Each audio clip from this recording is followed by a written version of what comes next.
En este punto de nuestro curso, hemos desarrollado la habilidad de calcular la fuerza resultante para cualquier sistema. Un procedimiento similar lo podemos aplicar para sumar fuerzas que están en equilibrio. En este caso, la primera condición de equilibrio nos dice que la resultante o suma vectorial de todas las fuerzas aplicadas a un cuerpo debe ser 0. Esto quiere decir que la suma algebraica de las componentes aplicadas a un cuerpo en una dirección cualquiera debe ser 0. El modelo matemático se presenta aquí. La resultante en X es la suma de todas las componentes en X y tiene que dar como resultado 0. De manera análoga, la resultante en Y es la suma de todas las componentes en Y también debe ser igualada con 0. Para poder comprender la primera condición de equilibrio, vamos a aplicarla a un ejemplo. En este caso, tenemos una pelota cuyo peso es de 100 newtons que se encuentra suspendida por una cuerda A que es tirada hacia un lado de forma horizontal mediante otra cuerda B y sostenida de tal manera que la cuerda A forma un ángulo de 30 grados con el muro vertical, como se muestra en la figura.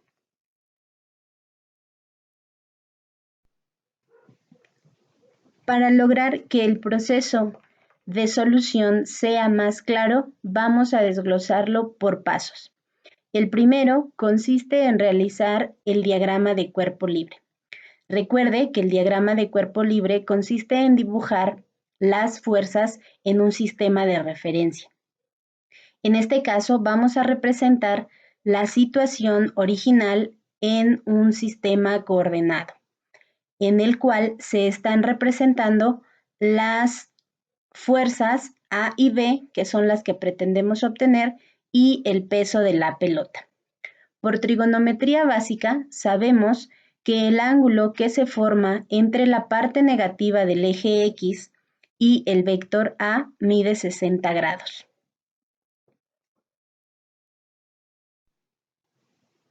El siguiente paso consiste en determinar las componentes de todas las fuerzas que se involucran en el sistema. Para ello nos auxiliaremos de la siguiente tabla. En la primera columna vamos a colocar las fuerzas. En este caso son la cuerda A, la cuerda B y AW que representamos como el peso de la pelota. Una vez que indicamos el nombre de las fuerzas, vamos a determinar sus elementos. Lo primero que identificamos es el ángulo. Sabemos que entre el eje X y el vector A hay un ángulo de 60 grados. El vector B, que representa a la otra cuerda, está justo sobre el eje X. Esto quiere decir que presenta un ángulo de 0 grados. Y en el caso del peso, está representado con el valor menos 90 grados. Para determinar las componentes, lo que hacemos es aplicar la fórmula que hemos visto en videos previos. Recuerden que la componente en X de un vector es el producto de la magnitud del vector por el coseno de su dirección. En este caso, dada la ubicación del vector A en el segundo cuadrante, su componente en X tiene que ser negativa. Por eso estamos agregando el signo menos. Se coloca el valor A mayúscula dado que no conocemos la magnitud de esa fuerza. Lo vamos a representar simbólicamente con A y se multiplica por el coseno de 60. En el caso de la fuerza B, sabemos que el coseno de 0 grados es 1. De esta manera, la componente en X de B resulta ser solo la variable B. Para el coseno de menos 90 grados, su valor es 0, por lo que al multiplicarla por la magnitud de W, que es el peso de la pelota, el resultado también es 0. Para el análisis de las componentes en Y, procedemos de manera similar, recordando que la componente en Y de un vector se calcula multiplicando su magnitud por el seno del ángulo en cuestión. Para el caso del vector A, tenemos que su componente en Y es el producto de A por el seno de 60. La componente en Y del vector B es 0, dado que el seno de 0 es nulo.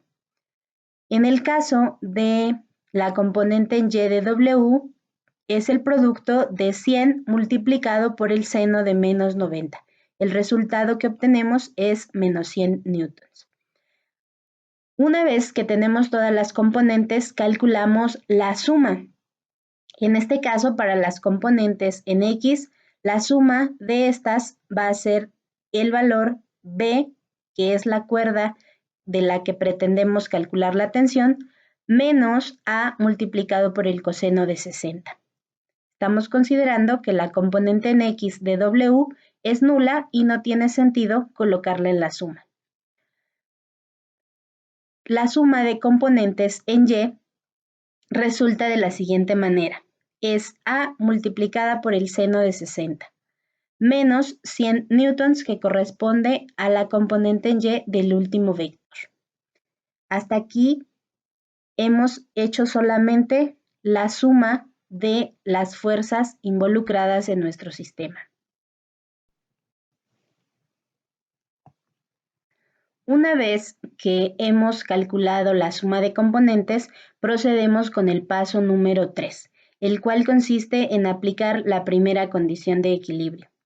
Como vimos de manera previa, la primera condición de equilibrio dice que la suma de las componentes tanto en X como en Y es 0, de manera que en cada caso la primera igualdad corresponde a la aplicación de dicha propiedad.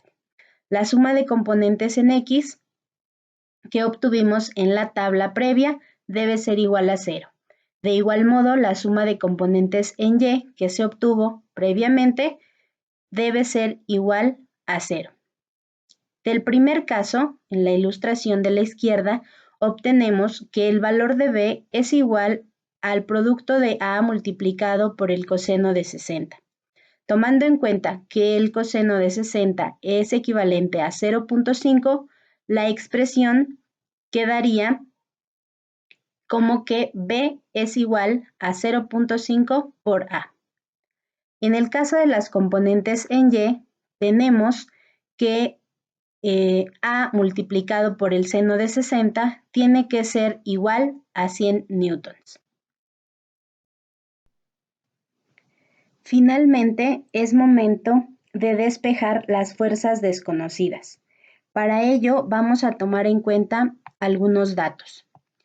Lo primero es recordar que el seno de 60 grados es equivalente a 0.866 y se reemplaza en la suma de las componentes en X, de manera que tenemos que 0.866A es equivalente con 100 newtons. De ahí despejamos el valor de A y resulta que la magnitud de esta fuerza es de 115 newtons. Posteriormente, considerando la suma de componentes en y que B es igual a la mitad del valor de A, multiplicamos estos números y obtenemos que la magnitud de la fuerza B es 57.5 newtons. Al obtener ambos resultados, hemos concluido el procedimiento con el cual damos solución a la pregunta inicial, la cual era calcular la tensión en ambas cuerdas. La actividad que corresponde para ustedes el día de hoy es la siguiente. Deberán responder las siguientes 3 preguntas. En sus propias palabras, ¿qué es el equilibrio estático? La segunda pregunta nos pide explicar de manera breve en qué consiste la tercera ley de Newton. Y la última pregunta es, ¿cómo se calcula el peso de un objeto y cuáles son sus unidades?